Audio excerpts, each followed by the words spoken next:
Hello, a very happy Wednesday to you all. Now, we are a global profession in the careers sector, as we know, and there's been a lot of kind of airtime over the past sort of few weeks about developments from different countries, which we're going to talk a little bit about at the end. But today we're kind of wanting to find out a little bit about, as careers professionals, how do we kind of ensure that our practice is really up to date when we're dealing with an increasingly kind of diverse and global client base? And we have a guest who's here to talk about just that, who we'll move on to in a few minutes' time. So welcome to the We Are Careers show. If you've not joined us before, this is your kind of bite-sized nugget of professional development for the week, brought to you once a fortnight by myself and my fantastic co-host, Meet Sabiha, and who I'm going to come to just in a very short moment. If you've not met me before, my name is Chris Webb. I'm a higher education career professional and a member of the Career Development Institute, and it's great to be here as always on a slightly kind of grey Wednesday lunchtime here in Huddersfield in the UK. Sabiha, what's it looking like where you are today?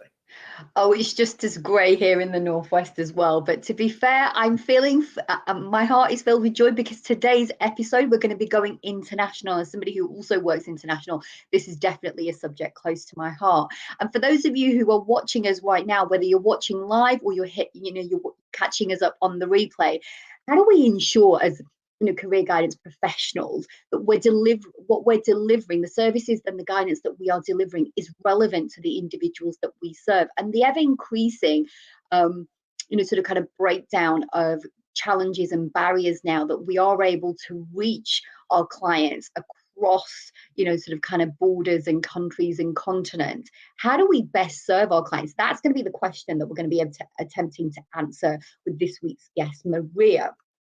As always, welcome to the We Are Career show. If you haven't already subscribed, make sure that you do and hit that bell button. That just means that you get regular notifications, and as soon as we upload these live videos, you'll get a notification to let you know. And we also like to hear from you, the audience members.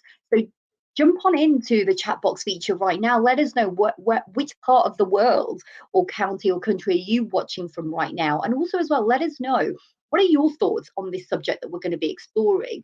Do you think it matters that we have to ensure that the guidance we deliver is relevant to the individuals that we serve? Or maybe you've got a different perspective. We'd love to hear from you today. So make sure you drop and using the chat box feature to let us know whatever platform that you're watching on.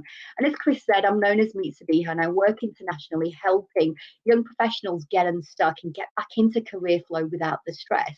And I'm also the creator of the I Am Thriving career coaching program, where I teach and I work with international coaches to help them create even more powerful, impactful career coaching experiences. Today, we are going to be celebrating our careers cheers. So if there's anybody that you'd like to celebrate or there's somebody that you'd like to nominate, let us know.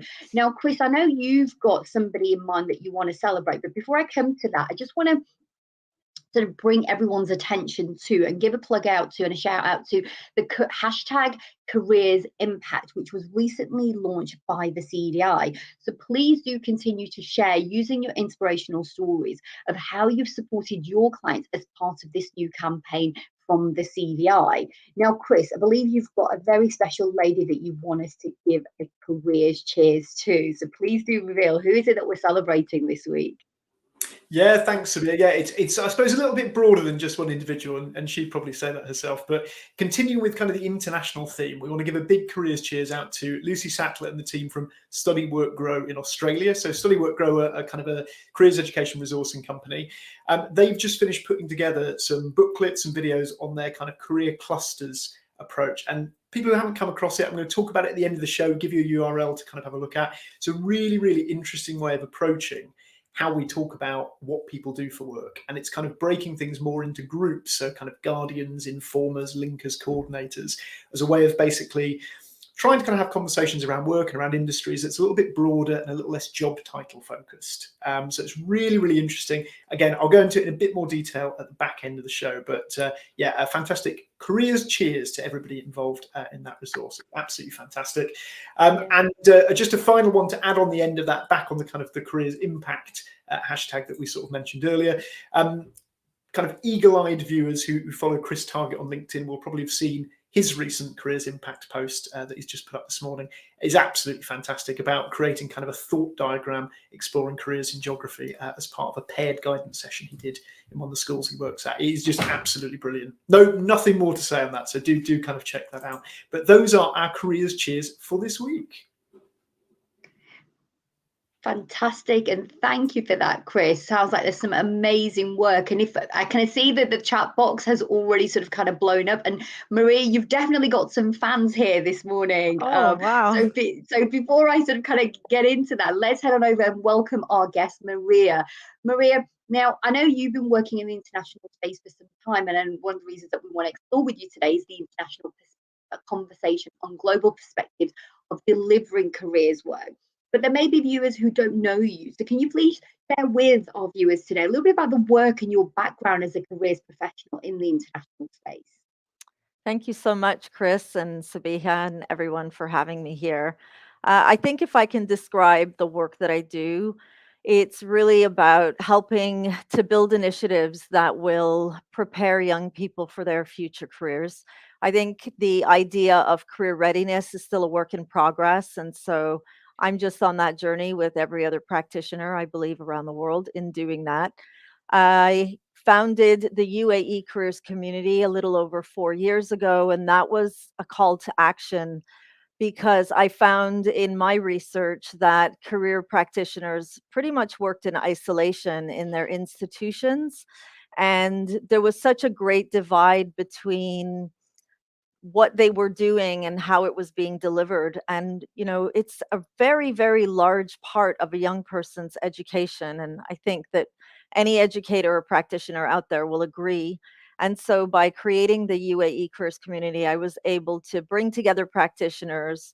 We're able to collaborate together in a country where education is predominantly privatized, and that means it's very competitive.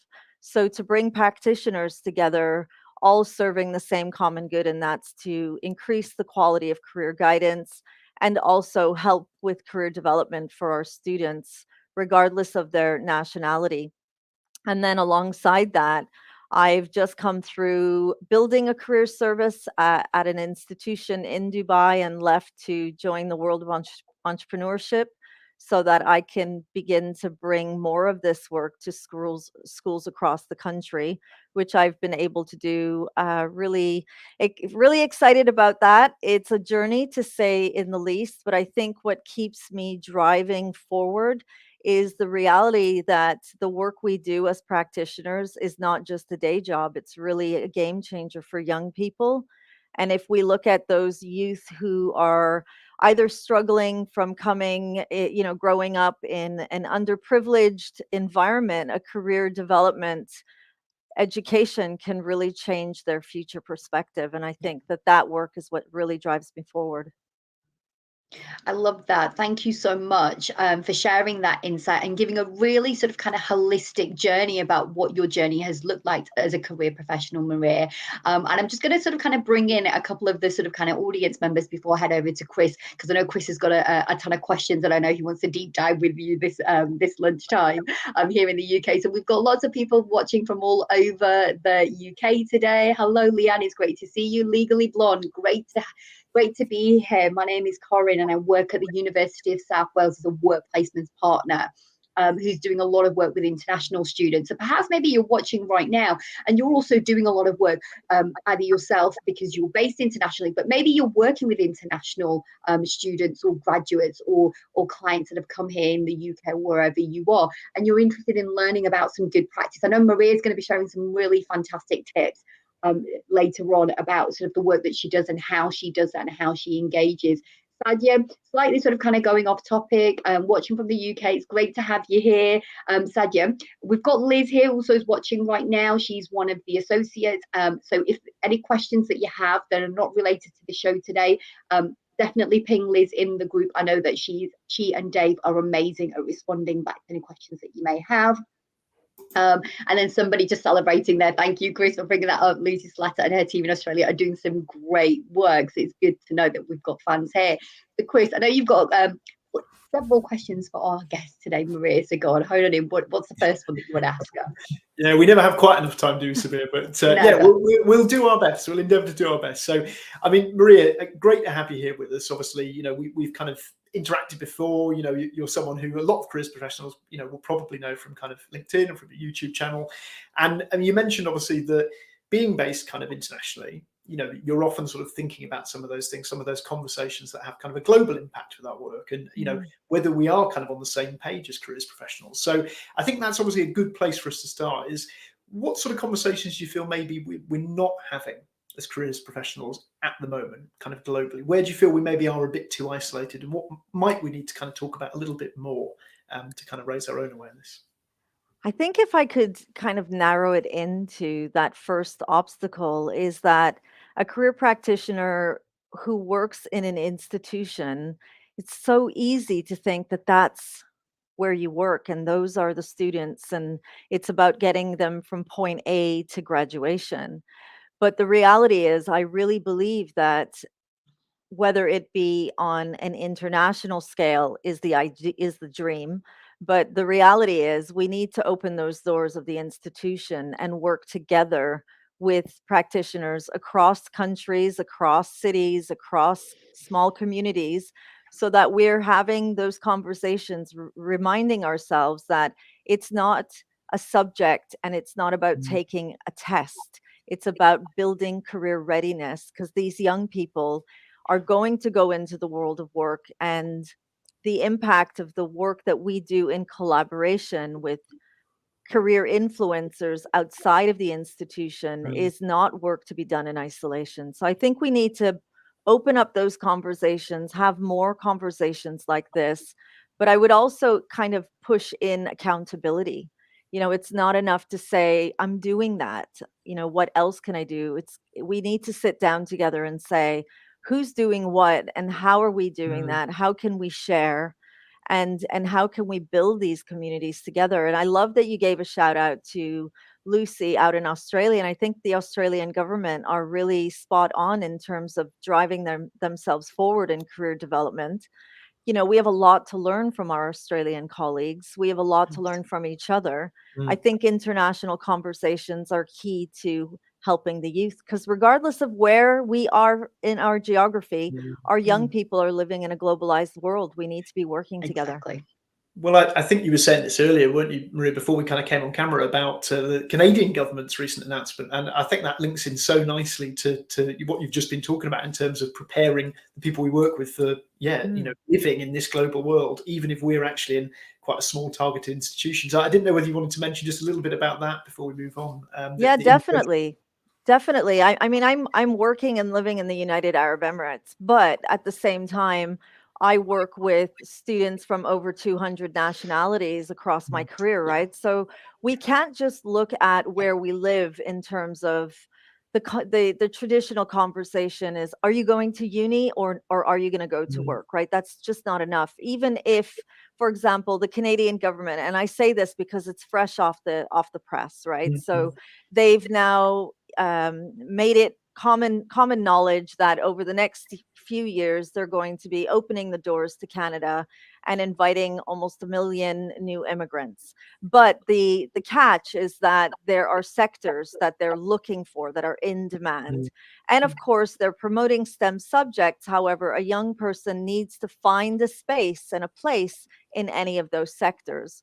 What they've also disclosed is that the current challenge is the majority of their population is falling within that 55 to retirement age, right? So they're not just going to be looking for anyone. The youth are going to be prime, prime people to be attracted to Canada. Another catch is it's not all over the country. There's specific provinces or territories. So a career conversation should discuss these things. We cannot just say, what do you want to study? We really need to open up the conversation to, have you ever thought about location? You know, maybe you grew up in one part of the world, but what if you decided to move abroad? What if the career that you're really interested in is not in demand in your region? Are you willing to travel abroad? Now let's look at some of these other locations, or even more than that, having the conversation and speaking with your economics department and saying, tell me more about the, economic situation of the country we live in, and do we have any kind of trade agreements with other countries? What type of work should we be having conversations about with the youth? So as you can see in what I'm just kind of scratching the surface with, a career conversation is not about what do you want to do when you grow up. It's about a career practitioner gaining new knowledge about economy, the world of work, industries, and you can't do that alone. Well, I think that segues so nicely into one of the kind of things that you mentioned earlier, actually, around career readiness. Because I know, from your perspective, as you said, you're at that sort of in that journey at the moment, as we all are, where we hear career readiness, and broadly it will mean different things to different people.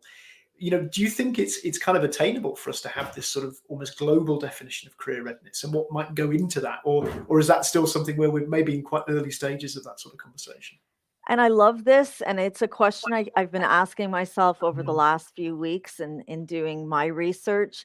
And I think the answers already exist. We're just not really calling them out. And it comes down to what's the agenda and who's the professional in the room and what's their agenda. So if I look at a school leader in a publicly funded school, for example, if you were talking about the context of a public school or a school in the UK or Canada or anywhere else where government is funding it, what's the agenda? Is it the government's agenda or is it the educational leader's agenda? If we're looking at private education, whose agenda is it, right? So if I have somebody in the room and it's a policy writer, what's the agenda? So I think the challenge with career readiness is always about unwrapping really reflexively is what's the agenda, and are we all working towards the same agenda?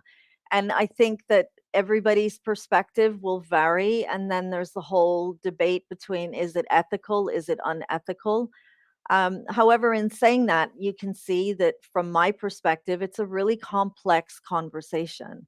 So coming back to the question, is career readiness an achievable term that we can define on an international scale? I don't know if that's ever going to be possible, but at least we should be able to define it for each of our own countries, right? And I think that's important. And I want to call out school leaders, start bringing educational practitioners to the table. We need more career practitioners, and they need to be, at the same level as an educational leader, because you're not helping a student study for a test, you're building a future career readiness. And that means that you need to be given that rank, because rank helps you bring a different agenda to the table.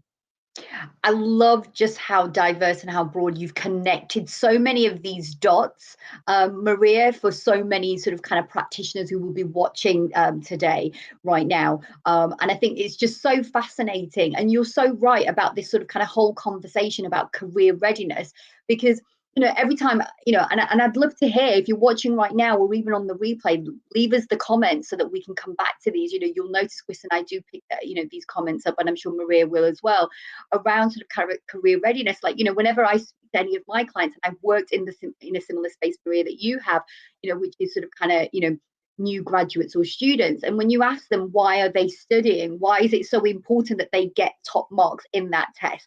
Ultimately, it's about career readiness. It's so that they can get to the next step and the next phase in their career. It's about getting on that course, getting into that university, because they know that if they get onto that university course, they're going to be able to apply for the kind of jobs that they're aspiring to apply for if they're already at university. It's about them making sure they've got the grades that the companies that they want to attract. So it's all around career readiness. And I just want to bring in Facebook user here, who says here, agree about career readiness, the focus of career discussion shifting from having a plan to discussing career management, strengths and needs.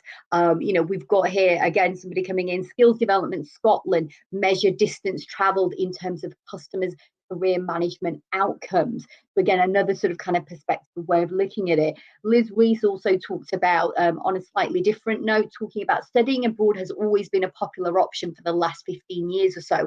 And there are some relevant conversations that need to take place about the pros and cons of such a step. So that's obviously while somebody is sort of kind of dabbling. And I know that the students that I've worked with, who sort of kind of completely enhance their career readiness by sort of kind of taking that step to go study and work abroad for a year or 6 months or 3 months or how long that might be. And then we're getting definitely lots of comments about agreement around the Australian and the Canadian work that is taking place right now. So you're definitely sparking conversation, Maria, today. You're definitely getting practitioners thinking about the work that they are doing, but also as well sort of kind of the bigger picture. So thank you for sharing sort of those insights. Chris, I know that you've got another one more question before we sort of kind of talk about and dive into what can we do as practitioners. Oh, are you okay, Sabiha? Yeah, no, sorry, yeah, no. I was just going to say, yeah, because I know you wanted to talk about the CEIAG Code of Ethics and the development framework. So I know that was something that you wanted to. Well, yeah, I mean, I think we seem to have covered quite a lot about frameworks already, and I think I'm just always mindful of time and making sure that we don't run out of too much time. And so I think perhaps to be a good idea for us to knuckle down to that last part, and I think particularly around the tips you mentioned earlier, the top tips, because I think as we've sort of said to you, Maria, this show is about hopefully moving conversations forward, and I think that's probably the space we're at now. We've got a lot of people having these conversations. We've dug into a little bit around definitions of career readiness. So perhaps Sabiha, kind of back to you for the final, maybe the top tip side, and we can kind of do a bit of a wrap up afterwards, if that sounds okay. Yeah. That sounds good to me. So Maria, how do you think, now that we've sort of kind of sparked inspiration in people's minds to sort of start exploring this, or perhaps this is a space that people are already sitting in right now, but we're just wondering, oh God, Maria, yeah, this all sounds amazing, but how does one go about this? What are some of the practical things that that viewers today can take, the steps that they can take to move this conversation forward as a career professional? And what are some of the things that have worked, or maybe even some of the things that you've tried that haven't worked, that you've learned and grown from and are now sort of kind of helping you enhance your journey? Because I know you mentioned as well that you've recently embarked on the entrepreneurship journey as well. So perhaps you could bring in some of those tips and valuable insights and lessons that you've learned as well. It'd be really great to hear about those, Maria. Fabulous. I think the first tip would be look for the greatest challenge that exists right now in helping a young person. And from what I've understood, the greatest challenge is that young people don't have enough of a broad range of career awareness. So my top tip is to bring as many professional conversations to the platform that you're working on. Reach out on a global scale. Don't have the same conversation with the same type of person using a different body. I think it's important.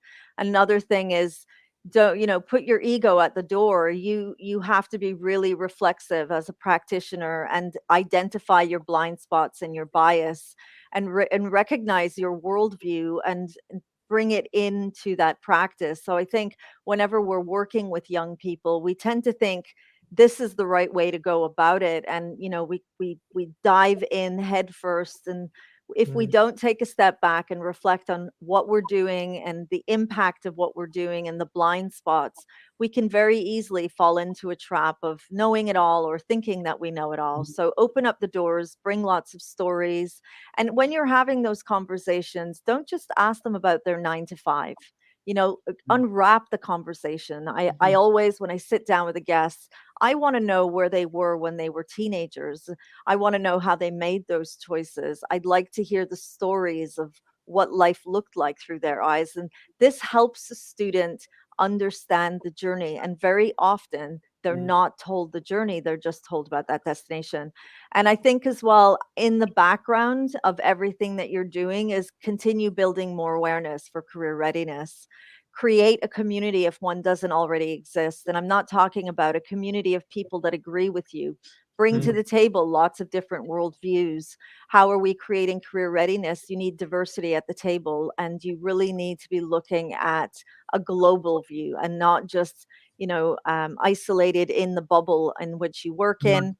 And I'm really good at this, but it's not one of the popular things to do. You need to disrupt the system. It's very clearly evident that we have to pay more attention. There's a rising youth unemployment. We're noticing this on a global scale. We're an aging world where people are living longer. Thank goodness for technology and health, but at the same time, there's going to be a huge impact. I'm not an economist, but you need to bring in that perspective and learn about the industries. As a practitioner, there is never enough to learn. There's Mm, always something out there. So mm, put your ego at the door, bring more people in the room, have lots of conversations, and share. yeah. I think conversations like this right now is, you don't need to hold on to what you do for fear that somebody else might do it. Mm, We're working for a better future, and the betterment of the youth should be a student centered. And I think I can say as an entrepreneur that I know if I was working in an institution, which I was, mm, sometimes it's being really disruptive to the system, so much so that you mm, realize, you know what, I can't do the work that I'm going to do if I have to stay mm, limited to the perimeters of what I'm being told to do. So mm.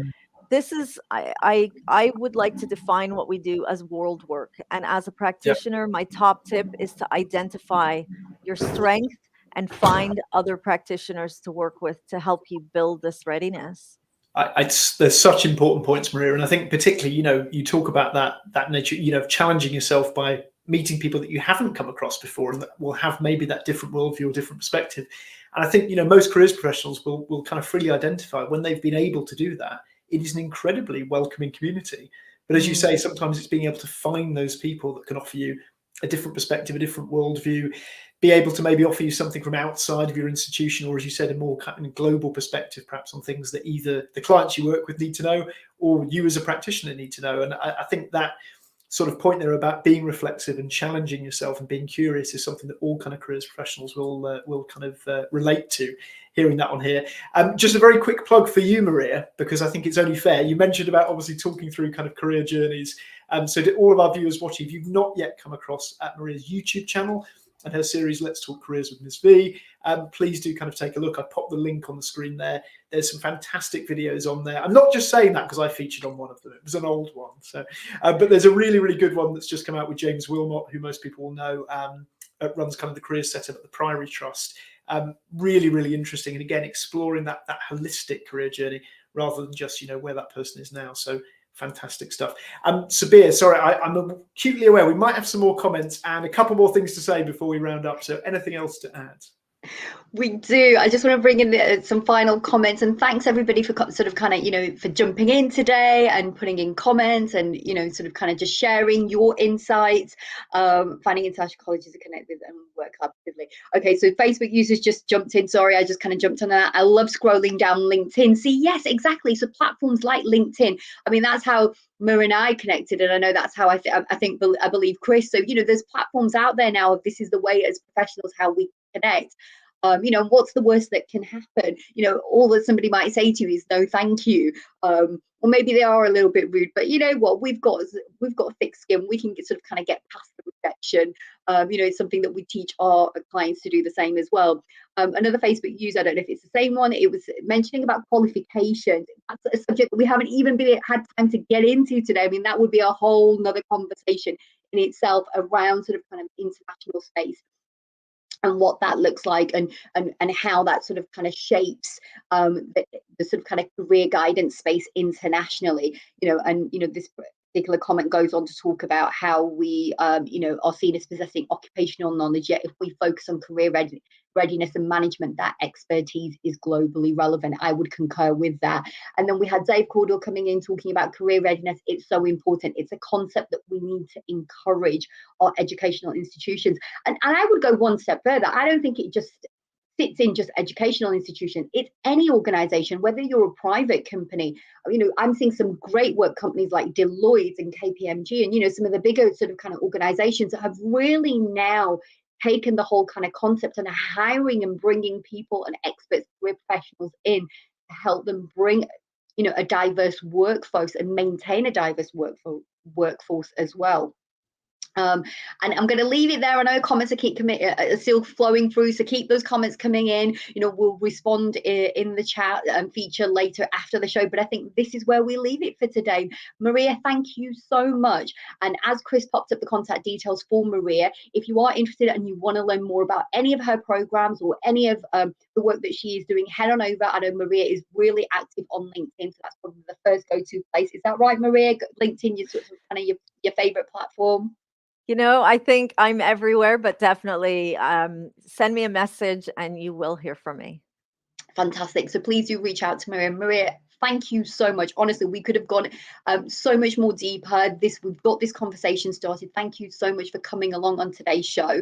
And that sort of kind of wraps up that segment. Now we're going to head on over to the latest news stories for the CDI and the wider career information, advice and guidance sector. So I've got my 3 top picks for today for what I've chosen for today. And the first thing that I'm going to start off with is hot off the press. The latest Careers Matters magazine is out. Now, you do need to be a CDI member to get your hands on one of the printed editions. And if you're wondering, you're watching the show and you're not a member of the CDI, head on over to the CDI website where there's information and details of how you can become a member.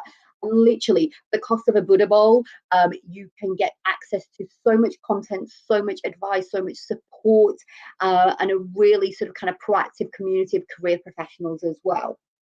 And speaking of which, that brings me on to one of my key featured news stories today, which is that the CDI AGM is taking place next month on Thursday, the 8th of December, between 3:30 and 5 p.m. And it's going to be an online Zoom meeting. Now, this event is free for members to attend, and the CDI encourages to sort of kind of join this meeting so that you can learn about what the CDI has been up to, as well as meeting board members and ask questions.